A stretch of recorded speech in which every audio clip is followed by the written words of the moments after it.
Tomorrow's weather, crazy. Monday, April 25th, it's going to be nuts here in the Twin Cities.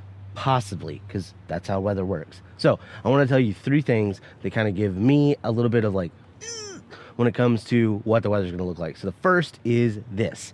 So, you can see maybe there is a little gap between this red line and this blue line.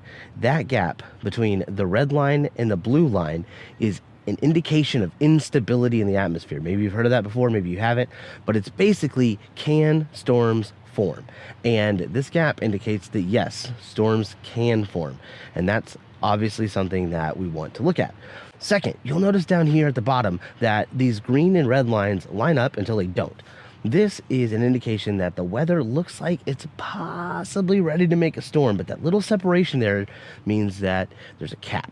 And so, if, and it's not really strong enough to be a cap, that's kind of the weird part, but if that cap breaks, we are going to see a ton of storms happen very quickly. And finally, I want to show you this photograph.